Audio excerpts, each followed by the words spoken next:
Hello and welcome everyone to Awesome Chapter. We are so glad you're joining us today. Yeah, it's great to be here. We are about to crack open a book that has, and this is no exaggeration, really shaped the thinking of some of the most successful people out there, entrepreneurs and high achievers. It really has. But before we get into the 10 big ideas, the universal principles, let's start with a kind of challenging question. Okay. Something that might just flip how you're thinking about your own career. I like it. So let me pose it. What if the biggest obstacle to your future success? What if it wasn't uncertainty or, market chaos or not having enough money? Right, all the usual suspects. Exactly. What if the biggest thing holding you back was actually the comfortable shadow cast by your own past accomplishments? Oof, that one hits. It does, right? Yeah. Because we're diving into a mindset today, a really powerful one that basically doesn't allow for resting on your laurels. No coasting. No coasting at all. It Amazing. demands that your future always be bigger than everything you've already done. And that is the core idea we're going to wrestle with. And it's a tough one to admit, especially when you've worked really hard for the wins you've had. Of course. So we're doing a deep dive today into the pages of The Laws of Lifetime Growth. Always make your future bigger than your past. And we're specifically looking at the second edition, the one that's been updated and expanded. The authors, Dan Sullivan and Catherine Nomura, they have this really unique perspective, don't they? They're watching the highest stakes players, top entrepreneurs all over the world. They really are. Dan Sullivan he's a legend. He's an innovator, co-founder of Strategic Coach, Inc. He's coached thousands of incredibly successful people for, over 35 years now? So he's seen it all. He's seen what works and what doesn't. He has. And Catherine Nomura, her background is in development studies. She's got an MBA. And her whole driving force was this desire to help people get a better quality of life, but without, sacrificing their core values. Which is the whole ballgame. It is. And their work, this book, it's a direct result of just observing what causes these super high achieving people, the ones who seem to have it all, to just stop, to stagnate. Okay, so our mission today is pretty simple. We're going to extract those 10 universal laws, the ones that really define what you'd call a growth mindset. Right. Think of it as a conscious, practical roadmap. A way to stay thriving in a world that just keeps getting faster. It's like a shortcut to mastering the mental game of progress, the game that never really ends. And that's where the speed of it all comes in. Yeah. We often think of growth as this slow, gradual thing, like you just pile up experiences over time. Like bricks in a wall. Yeah, exactly. But the authors, they really hammer this point home. Fundamental, life-altering change can happen instantly. Instantly. At the speed of thought. That moment, that click when you realize a better path exists or that a new capability is available to you, that happens in a split second. The physical work, sure, that follows, but the decision to grow is immediate. Okay, so what does this mental growth actually mean in practice? The book's definition is the simplest and best one. Growth is making your future bigger than your past. That's it. That's the whole thing. That's the root of accomplishment, of satisfaction, of meaning. So if you feel stuck or, a bit listless, or you find yourself talking about the good old days a little too often, it's probably because, in your head, your past accomplishments are starting to look bigger, more solid than your future possibilities. And that's the trap. That's that paradox of success you mentioned right at the start. It's so insidious. You hit a big goal, a huge revenue number, you win an award, you finally build a stable life. And those very things, those achievements, they become these seductive growth traps. Seductive is the right word. They're comfortable. So comfortable. They tempt you to just repeat what worked, to settle in, or even worse, to develop this kind of arrogance that just cuts you off from feedback. So these 10 laws, they're like mirrors. They are crucial mirrors for self-calibration. They help you spot when you're starting to prioritize a past victory over a future possibility. They give you the language, the framework to fight off that stagnation. All right, let's unpack this. We have to start with the master law, the one that basically defines the whole philosophy. And that's law 1. Always make your future bigger than your past. This is so much more than just, thinking positively. It's an assertion of mental ownership. Mental ownership. I like that. Your future is purely your mental property. Yeah. Think about it. It hasn't happened yet. It only exists in your mind. Which means you have total control over it. Absolute choice to make it whatever you want it to be. And a bigger future, that doesn't have to mean, becoming a billionaire. It's any vision a week from now, 25 years from now, that just feels better, more satisfying, more enjoyable than right now. But the key here, and this can be the hardest part, is the courage to think big, and maybe even more challenging, to genuinely believe a bigger future is possible, regardless of where you are right now. Oh, that's huge. For so many people who've had setbacks or who come from backgrounds with a lot of limitations, that's the highest hurdle, just believing in the possibility itself. The book has a really powerful story about this, right? The anecdote about Hilda, Catherine Nomura's mother. It's an incredible story. So Hilda grew up in just abject poverty in the 1950s. The financial situation was so dire that all her older siblings had to quit school at 16 to go work. So the precedent was set. The path was clear. The path was grim. For a girl in her position without a high school diploma, the prospects were not good. But Hilda had this burning internal passion. She wanted to be a teacher. A goal that seemed, completely out of reach given her family's reality. Totally. It required not just ambition, but real defiance against her circumstances. But her belief in that bigger future, that mental property we talked about, it was so strong, it was so real to her that it forced her to make this massive, courageous decision. What does she do? At 16, she made the incredibly difficult choice to leave her family home permanently. Wow, at 16. Can you imagine? She found scholarships with the help of some teachers who saw her potential. She finished high school, then university, and she went on to teach for over 30 years. So that initial lofty goal, that vision she owned in her mind, it literally pulled her out of her past. It dramatically shifted her entire life's trajectory. The future she imagined created the present she acted on. The lesson there is so clear.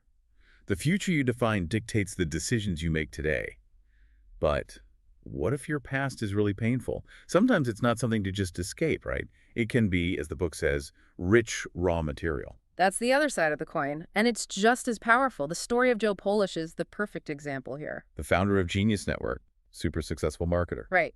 But his early life was incredibly challenging. We're talking addiction, the pain of his mother's death, bullying, a really troubled youth. So a lot of things he could have just tried to bury and forget. And many people would have. But when he hit that rock bottom, that moment where he knew he had to change or face, terrible consequences, he didn't try to erase his history. So how did he use that pain? How do you integrate something that difficult into a story of massive success? He realized that even during his worst struggles, he had developed this acute, almost obsessive fascination with psychology and human behavior. Oh, interesting. He was constantly trying to figure out why people acted the way they did, what really motivated them. In essence, he was becoming this incredibly empathetic and, street-smart student of the human condition. So when he turned his life around, He channeled that empathy, that hard-earned, deep understanding of human pain and desire. He channeled it directly into his marketing career. His unique ability to connect so deeply with people, to get them to open up, which is the secret to his success as an interviewer and a networking genius, was built directly on the foundation of those past struggles. he transformed the experience into specialized knowledge. Exactly. The past isn't a place you live, it's just a resource you draw from. And crucially, this first law, it doesn't demand these huge, great leaps right away. Growth can happen in really small, simple steps. As long as the trajectory is pointing forward, the mindset is all about curiosity. The authors share this wonderful little example of Antonio Picuan, this spry 98-year-old Spaniard. 98. And despite having lived a long, full life, Antonio was still intensely curious. His granddaughter took him to a shoe museum in Toronto. A shoe museum. Shoe museum, and he was just profoundly appreciative. He was fascinated. He just said, "Thank you. I learned so much today." That small step, just the effort to learn something new in his final years, that was a conscious act of making his future bigger than his past. He refused to let his age or his experience kill his curiosity. That forward-thinking mindset needs a tool, though, a way to get past the inertia of right now. The book talks about this coaching tool, the R factor question. Yes, the R stands for relationship. It's about establishing your relationship with your own bigger future. So what's the question? It's framed very deliberately to create a sense of looking back on success. It goes, if we were sitting here 3 years from today, looking back on today, what would have to have happened in that time for you to feel happy with your progress? So you're starting from the finish line. You're starting from the feeling of accomplishment. It's powerful because it forces your brain to bypass all the immediate obstacles, the self-doubt, the tyranny of the urgent. By defining success retroactively, You tap into the emotional satisfaction of already having achieved it. which then gives you the fuel, the motivation to take the required actions today. And defining that progress requires constant learning and self-assessment, which leads us perfectly into law 2. Always make your learning greater than your experience. This is the law that fights complacency head-on. Experience by itself is never a guarantee of growth. That's a big statement. We're always told experience is key. But you can repeat the same mistake, the same ineffective strategy for 20 years and call it experience, but you haven't grown an inch. Right, you've just gotten really good at doing the wrong thing. Exactly. So continual, deliberate learning is what's required to transform those raw experiences, especially the tough ones, the frustrating ones, into new lessons and insights you can actually use. The book lays out a kind of formula for this, right? It says every experience has 2 parts. 2 parts. What worked, the positive actions that moved you forward, even a tiny bit, and what didn't work, the stuff that blocked you or caused the setback. And the key is to analyze both. Critically, you have to focus on maximizing what worked. Figure out those little successful actions and repeat them, scale them. And at the same time, you have to consciously eliminate or find a way around what didn't work. That analytical process is what transforms a painful experience into a source of growth. It gives it new meaning. And the biggest lessons often come from the smallest, most frustrating, even embarrassing moments. Like the story Catherine Nomura tells about the microwave. I think we need to break that one down because it sounds almost like a cartoon slapstick routine. It was a total cascade of frustration. She's coming home late from her dad's house. She's tired. She's trying to juggle leftovers, a delicate light fixture, and a heavy microwave. The classic, I can do it all in one trip mistake. The ultimate one-trip mistake. She's totally overloaded. She tries to close the car trunk with her free hand, misjudges the space, and bam, and the trunk slams shut right on her finger. Ouch. So in pain and shock, she has to drop the microwave. It crashes, breaks the light fixture she was also carrying, puts a big gouge in the side of her brand new car, and rips a hole in her jeans. A complete disaster from one simple overloaded moment. Exactly. And her initial feeling was just, total frustration, feeling like an idiot. But then in that moment, she remembered something a friend had told her, a Zen priest. Was the advice. He often said, carry one thing with 2 hands rather than 2 things with 1 hand. Wow. That's literally what she just failed to do. It described the physical mistake perfectly, but that's where the transformation formula comes in. She realized the microwave incident wasn't just a random clumsy moment. It was a pattern. It was a physical manifestation of a lifelong habit. Overloading herself, being distracted, not delegating, always trying to do too much at once. So she sat down and analyzed it. What worked and what didn't. Right. What worked was her ambition, her desire to help her father. What didn't work was her inability to say no, her distraction, her physical overload. And the big insight from that led to immediate changes in her life. Better habits. Saying no more often, delegating better, focusing on one high-value thing at a time. And for weeks, her blackened fingernail was this physical reminder of the lesson. And the story notes that this seemingly small lesson ended up having a huge, life-altering impact years later. It really did.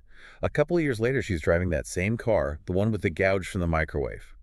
But now, because of the habits she'd built, she's completely present and focused at an intersection. Not distracted. Not distracted at all. And just out of the corner of her eye, she catches a glimpse of a big car running a stop sign at high speed. Because she was present, she didn't hesitate. She just instinctively stomped on the gas and braced herself. Wow. She avoided a direct T-bone hit to the driver's side door. The car smashed into the rear quarter panel, the exact spot that still had the gouge from the microwave. So the lesson from the microwave literally saved her life. She felt like she'd passed a test. That painful, embarrassing learning experience had forced her to develop a higher state of awareness that, in the end, was life-saving. That is a profound transformation of experience. Yeah. And this is also central to the story of Marianne Ellert's business success. Absolutely. Marianne Ellert grew up caring for her sister who had cerebral palsy. This was an intensely stressful and difficult time for her family. But it gave her a very unique, firsthand understanding of that world. A deep understanding of the stress, the fear, the uncertainty that families with special needs children face, especially that gut-wrenching fear parents have about what will happen to their child when they're gone. And later in life, as a financial advisor, she realized that past wasn't a liability. It was specialized market knowledge. She didn't just move on from it. She synthesized that difficult past into a professional superpower. Oh, so. She transformed that pain and that unique understanding into a highly specialized financial business called Process for Protected Tomorrows. Because she had lived it, she could speak to these families with genuine empathy. She could cut through the denial that often paralyzes them, and she could provide solutions that were strategically brilliant because they were emotionally intelligent. She was maximizing what worked from her past, her deep empathy, and eliminating what didn't work, which was generic, one-size-fits-all financial advice. Her learning truly became greater than her experience, and it created a thriving business that served a massive and massively underserved need. Okay, so those first two laws, they set our internal compass. Always look forward, always learn from the past. Now we shift to how we engage with the world outside of ourselves, starting with Law 3. Always make your contribution bigger than your reward. This one is about flipping a very natural human tendency, which is to look out for number one first. Right. What's in it for me? Exactly. The authors argue that if you focus intensely, obsessively, on contribution first, on creating exponential value for other people, then the rewards will inevitably follow. They become a byproduct. A byproduct, whether that's income or recognition or status.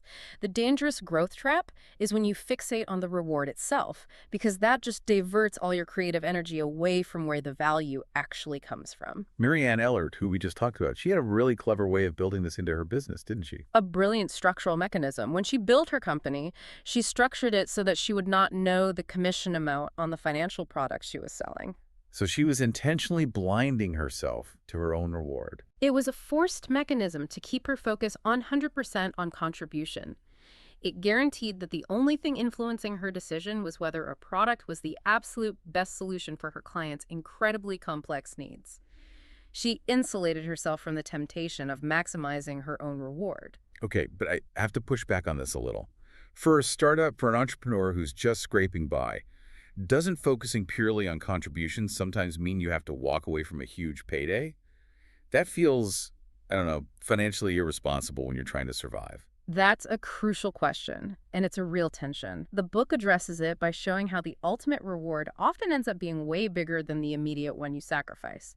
The story of Matthew Passmore and Rebar Art is perfect here. Okay, tell me about him. Passmore was a miserable corporate lawyer who just needed a creative outlet, so he started doing these outlandish art projects. One was building something called the Cabinet National Library out in the desert, purely for fun, no goal of making money. Just for the sake of contribution. Exactly. And that spirit led to his most famous idea, Parking Day. You know, where people temporarily turn metered parking spots into tiny public parks for a day. Oh yeah, I've seen that. That went viral globally. That's a concept he could have patented and franchised for millions. For millions. He could have made it a proprietary money-making machine, but he resisted that immediate reward trap. Instead, he released a free, open-source how-to guide. He gave the idea away. He chose contribution over reward. He made the contribution bigger than the reward. And the immediate cost was all that potential revenue. But the ultimate reward, global scale. Because he made it free, it could spread everywhere. It exploded. It was adopted in 162 cities across 35 countries. And the rewards that came back to him, the immense visibility, interviews on the BBC and NPR, high-profile paid gigs for his art collective, were a massive, uncontrollable byproduct of that initial selfless act. His commitment to the idea's public impact became his best marketing strategy. That kind of mindset requires a huge amount of self-control, and what the authors call a no-entitlement attitude. That's the psychological bedrock for this law, the belief that you have to create value before you deserve any reward. Gaynor Rigby's story is a beautiful illustration. How so? Early in her career, she was a receptionist at Strategic Coach. And she felt stuck, she was unhappy, she was just kind of waiting for an opportunity to fall into her lap. The classic entitlement attitude. I'm here, I'm doing my job, I deserve a promotion. Exactly. She believed she deserved a better role just for showing up. Then she heard Dan Sullivan talking about how entrepreneurs have to create value first. And it was this visceral light bulb moment for her. Self-peace shifted for her. She realized she'd been waiting for the world to serve her instead of her serving the world. So she immediately adopted this no entitlement attitude. Instead of complaining, she started looking for systems in the office that were broken filing systems, communication flows, and she started fixing them without being asked. She just started contributing. A laser focus on contribution. and that led to incredibly rapid professional growth. She was promoted quickly within the company and eventually became the successful CEO of her own company in the UK. The rewards followed her contribution. And following right on the heels of contribution is Law 4. Always make your performance greater than your applause. This one's about your internal compass versus external validation. Performance is your personal commitment to getting better. It's measured from the inside, against your own potential. And applause. Applause is external. It's uncontrollable, it's fickle, and it can be really misleading. The big danger of chasing applause is that you just start repeating the one thing that got you praise. And you stop growing. You just do your greatest hit over and over. You're stuck. So the real growth is embedded in the act of improving your performance day after day, whether anyone is watching or not. That internal effort, that's where passion and talent come together. And it leads to a deeper self-knowledge. And character development. Take Todor Kobakov, a music student who was initially focused on composition, not really on being a classical pianist. His professor, William Ade, helped him see something profound. What was that? That his musical performance wasn't just about hitting the right notes. It was a direct personal representation of his character. Whoa! So improving his piano playing was about improving himself as a person. Precisely. Todor realized that working to become a more disciplined, more expressive musician was the same as working to become a better person. He was developing self-knowledge, control, expression qualities that are vital everywhere in life. And years later, he doesn't judge his progress by how loudly an audience claps. How does he judge it? By how differently, how much more profoundly he can perform a piece he mastered years ago. The measure of success is internal complexity and depth, not external volume. That focus on internal integrity is so key, isn't it? Especially when you're dealing with material you performed 1,000 times. You have to actively keep it fresh. Every great performer understands this. The authors share this story. It might be apocryphal, but the lesson is true, about the great actor Sir Laurence Olivier. What was his ritual? Supposedly, he would stand backstage before every single show and say to himself, "This is not last night's audience. This is not last night's show." So he was resetting himself for this one specific moment. Achieving full presence and artistic integrity for that moment, making every single iteration a new, unique, high-performance event. The performance has to be greater than the applause it got yesterday. Dan Sullivan himself had a great test of this law, a moment when the external validation just wasn't there. Yeah, this is a great story. He was booked to speak to 300 people. He gets there, and due to some scheduling mix-up, only 30 people are in the audience. Oh, that's a speaker's nightmare. The energy in the room is totally different. It's deflating. The natural impulse is to just phone it in, to scale back your effort. But instead of letting that tiny crowd get to him, he made a conscious choice. He decided to give the performance of a lifetime, regardless of the audience size. He made the effort internal, not external. Completely. And he got a standing ovation from those 30 people. But more importantly, he grew that day. He increased his own abilities because he deepened his commitment to his craft, to his material. And that's the real growth mechanism of Law 4. Okay, we've set the trajectory, we've talked about engaging with the world. Now let's look at the internal emotional engine that really sustains this kind of growth long term. And we start with Law 5. Always make your gratitude greater than your success. This is so critical because of that paradox we keep coming back to. Success feels like a destination, and when people feel like they've arrived, they stop. Gratitude keeps you moving. It ensures that success is always a process, never a destination. It's the best long-term guarantee of successful interaction with the world because it immediately forces you to acknowledge that none of your accomplishments happened in a vacuum. You're acknowledging everyone and everything that helped you get there. Resources, teachers, partners, luck. All of it. And the authors make a key distinction. This isn't just about polite reciprocity, saying thank you after someone does you a favor. It's deeper than that. They call it proactive gratitude. That's right. Proactive gratitude is about appreciating the world and the people in it before they do something for you. It's often about taking a financial or an emotional risk to show that appreciation up front. The core idea is that what we appreciate appreciates. When you value people and resources, they grow, they perform better, they gravitate toward you. Exactly. The story of Tony and Mary Miller's janitorial business is a perfect example of how this works, even when it seems like a huge business risk. So what was their situation? They had a successful business, but it was being crippled by a staggering 300% staff turnover rate. 300%, that's insane. It's unsustainable. Their staff was almost entirely new immigrants who were facing all these unique, often invisible challenges. Dan Sullivan challenged them to try something totally radical to fix this. What was the challenge? Offer an unprecedented 3 weeks of paid time off. In the janitorial industry, with razor-thin margins and high replacement costs, that sounds like a massive financial risk. It seems counterintuitive. Why on earth did they do it? Because the risk was the point. It was an act of genuine, proactive appreciation. They were saying, we see you, we value your courage, we understand the incredible challenges of starting a new life far from home. And what happened? That single act of appreciation transformed their staff retention overnight. People felt seen, they felt valued enough to stay. And as they stayed longer, they got better at their jobs, teamwork improved, efficiency shot up. So the company actually gained a competitive edge by doing something good. A massive edge. And then they doubled down. They started offering English lessons, a program to help the cleaners buy their own homes benefits that were just unheard of in that industry. The cost of those 3 weeks off was immediately wiped out by the savings in recruitment and training. Gratitude became a powerful business lever. That's a profound shift, all fueled by a change in mindset.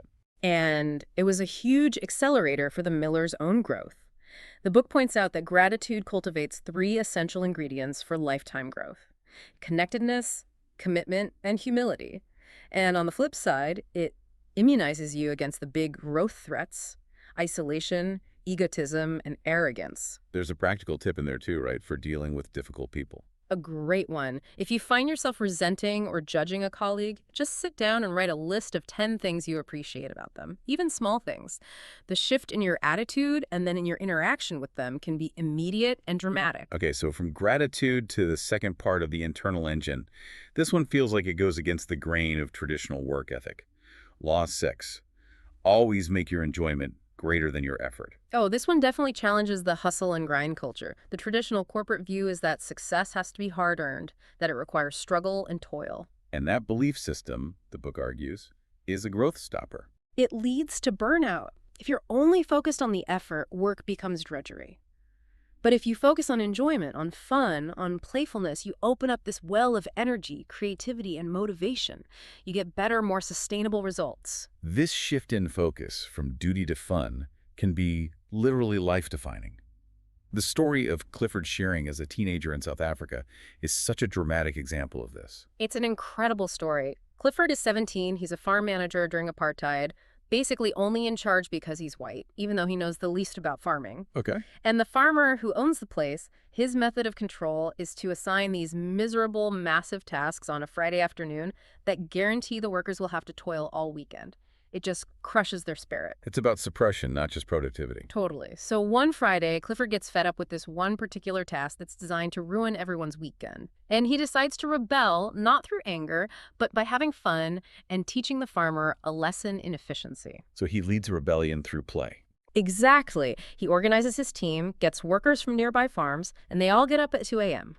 By 8 a.m. Friday morning, they've quietly finished this massive job. And what do? They immediately throw a celebration barbecue outside Clifford's cottage. I love this. So the farmer shows up, furious to see his entire workforce laughing and celebrating on a workday, and he starts berating Clifford. And what does Clifford do? He has a speech impediment, right? He does, but he calmly and clearly says, "I don't know why you're getting so excited. We finished your silly little job a long time ago." Amazing. He was fired on the spot, I assume. Immediately. But as he's standing on the side of that dirt road waiting for the bus, he has this profound, world-shaping epiphany. What was the key takeaway? What did he realize in that moment? He realized that the power structure of apartheid didn't just exist in the government or the police. It existed in everyday people, like that farmer, who used drudgery and fear as instruments of control.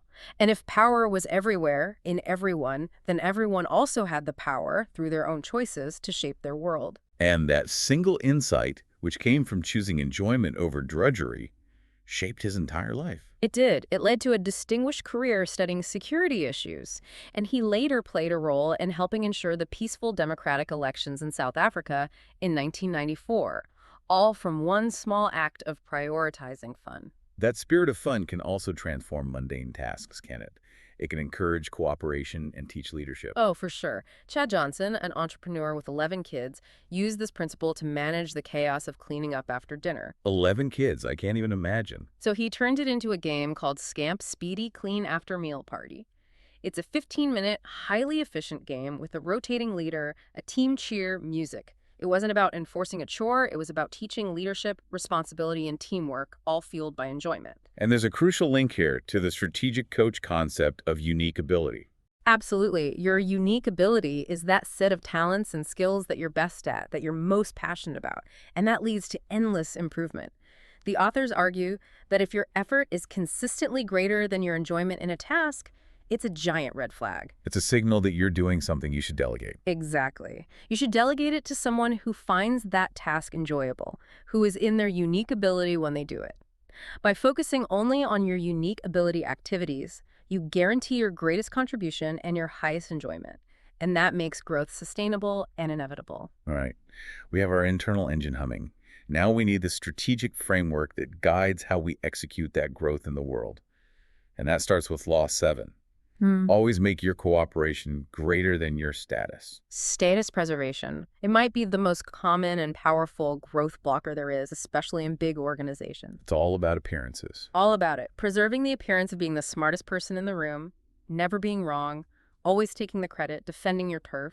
It consumes a huge amount of energy. And it actively blocks the kind of growth you get from genuine cooperation. Right. Cooperation is about focusing purely on the shared goal, on the common objective, even if it means you have to sacrifice some personal credit. The politician Ruth Samuelson, a county commissioner, is held up as a masterclass in this, trading status for results, which is, let's be honest, pretty rare in politics. Extremely rare. Ruth approached her political career with a commitment to results, not to her own recognition. She was strategic about it. Even before she ran for office, she would proactively meet with her opponents. Her opponents. Yeah. And she'd ask them these smart, open-ended questions about what dangers the community faced, what opportunities existed.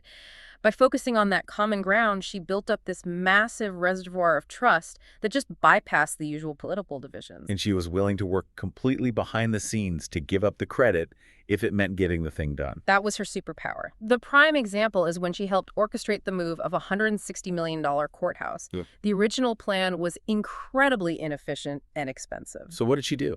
She worked quietly. She forged cooperation between different political parties, different county officials, and she was often explicit about it, saying, take my name off this, let someone else announce it, if that's what it took to get it passed. She got the massive result-saving taxpayers millions because she prioritized the result over her status. She became incredibly effective in the process. This focus on delivering results allows cooperative people to pull off what the book calls a cooperation bypass. Can you explain how that works? The cooperation bypass is what happens when status-focused gatekeepers get made irrelevant by someone who is purely focused on the result and on cooperating with the end user, with the customer. Okay, give me an example. Jonathan B. Smith, an internet marketing expert, experienced this when he was fundraising for the Leukemia and Lymphoma Society, the LLS. He built a super effective fundraising website to automate donations. He was driven by his love for problem solving, not self-promotion. And his success ruffled some feathers in the established hierarchy. Big time.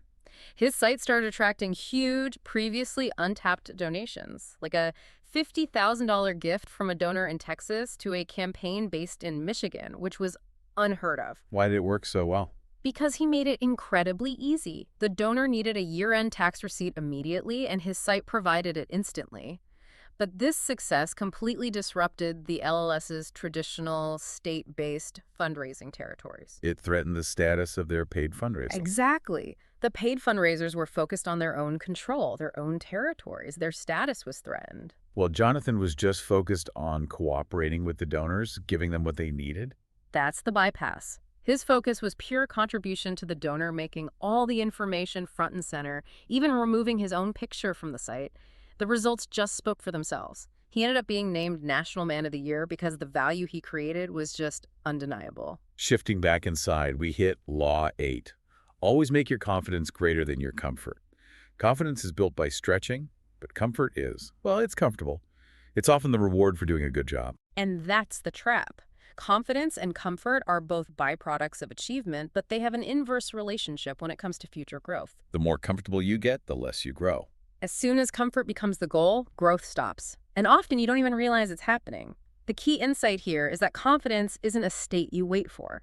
It's not something you have before you act. It's something you build by acting. By continually forcing yourself beyond what feels safe or easy.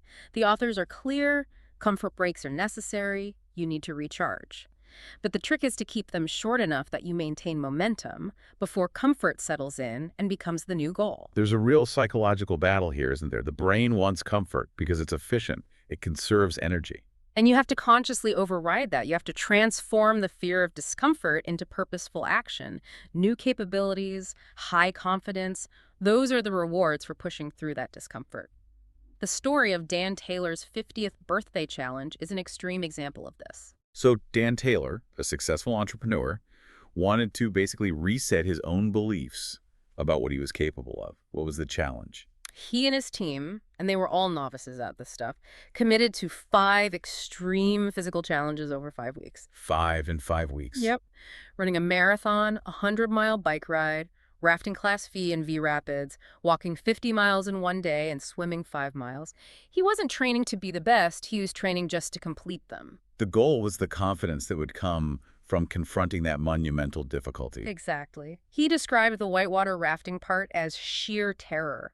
That tells you he was operating way, way outside his comfort zone. And that terror was the point. That was the growth mechanism. Right. The goal wasn't just to get fit. It was to take his belief about his own capabilities to a whole new level. And by completing those challenges, even when they were terrifying, he established a new high-level baseline for achievement. His confidence was fundamentally rewired. The thinking was, if I can handle Class V Rapids, I can handle this tough business decision. We often hide in comfort, though, even when we have major talents we're not using. Lisa Nomura's story is a great example of needing that external nudge to break free. It is. Lisa was a very talented dancer, but she was hiding in a secure job at a literacy program. She rationalized it, it was respectable, it was safe, but she wasn't dancing. And then a mentor asked her a killer question. A powerful, comfort-shattering question. What are you doing with your dance?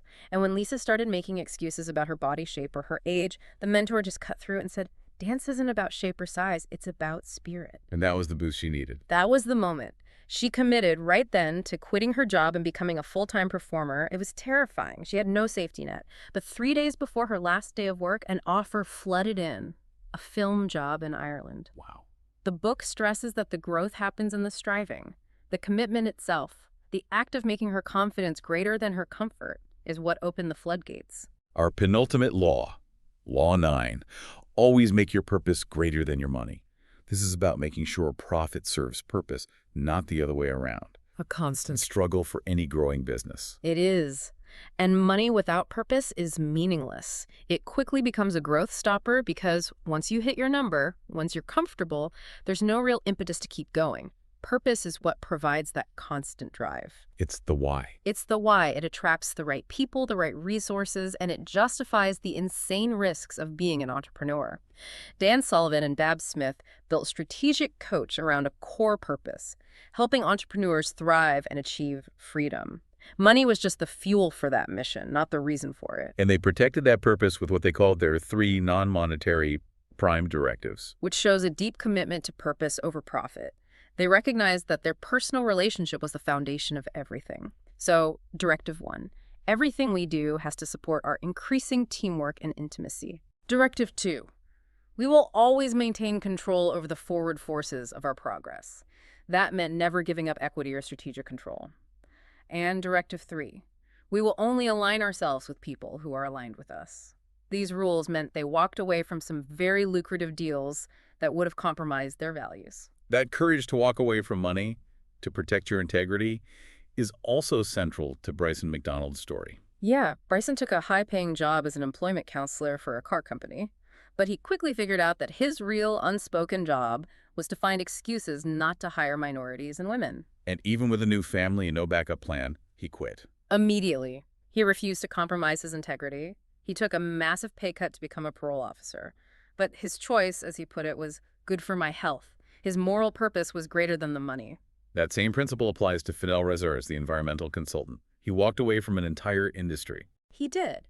He left because he realized that corporations were more interested in charging a premium for green products than they were in widespread adoption that would actually help the environment. Profit was getting in the way of purpose. But he came back to it later with a better solution. He did. His purpose drove him back 7 years later after he'd acquired new skills. He realized the biggest barrier to green building wasn't the technology, it was the huge upfront cost. So he and his partners developed a new business model, Resco Energy. What did they do? They created a financial structure that financed solar geothermal systems with zero upfront cost.